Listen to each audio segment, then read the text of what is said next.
In this video, we're going to go over the key mechanics of the three different financial aid formulas found in the three different methods. So these three different methods or methodologies all use their own formulas. At first glance, it looks like these formulas are mostly the same. They are looking at mostly the same things, but there are some really significant key differences that we want to go over. They all three look at your assets very similar, but there is an asset protection allowance with FAFSA methodology. So while it looks like FAFSA assesses more of your cash, mutual funds, and 529s, because of that protection allowance, it evens out most of the time.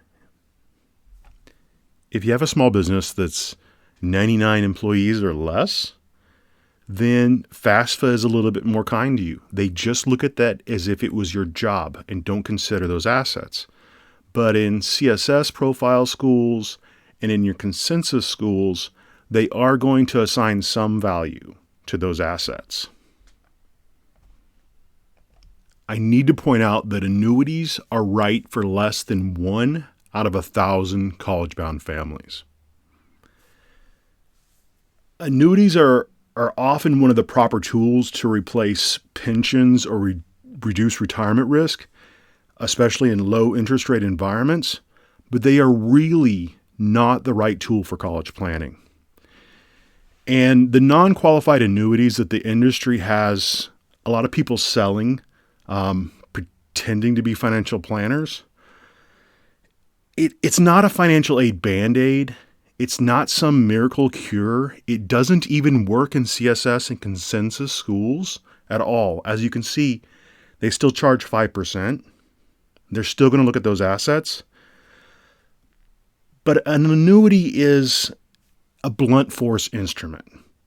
It's like trying to use a sledgehammer to put a thumbtack in. It's the wrong tool for the job, and if you use it anyway, you're eventually going to get hurt. So it's better to stay away from the in case the stock market crashes tomorrow fearmongers. Just use dated accounts. Operating a cash value policy is pretty expensive, right? It has its place, but even with their marketing numbers, it usually takes 3 years to break even. If you have a real fee-only financial planner and a real accountant, look at those numbers, they're going to come up with numbers closer to 10 years, in which time you've missed out opportunities. You would be money ahead to put it into 529, let it grow tax-free, and pay the smaller fee of 5%. The problem is that many insurance companies use this complexity to obfuscate the truth. Now, there are some very low-cost managed annuities out there, like $20 a month. And now there are some people selling commission-free insurance. But even in those cases, the liquidity is more important than the promise or the illusion of protection. So having said that, annuities can be great tools for retirees. I don't hate sledgehammers. I don't hate annuities. They're both great tools in the right situation. Annuities are for reducing risk in retirement portfolios, but they almost never make mathematical or money sense to use in college funding. Another main point is home equity. Now, the federal method doesn't care, but for institutional method, it really can vary school to school and even year to year. Consensus schools make it very clear. If you make $100,000, we're going to look at $120,000, and we would like 5% of that to go towards college. So let me give you an example of a CSS profile school variance. In Southern California, home prices have increased about 5 times in the last 10 years. So just because you have $1 million property doesn't mean you're rich. And so there's some schools like Stanford that have just decided not to look at home equity anymore. But at most institutional method schools, it looks something like this. they'll say, we're going to give you up to 2 times your income in your home equity. So let's say you have a $500,000 home, but your income is $100,000. It's going to cap at 2 times your income and not go all the way into your home equity.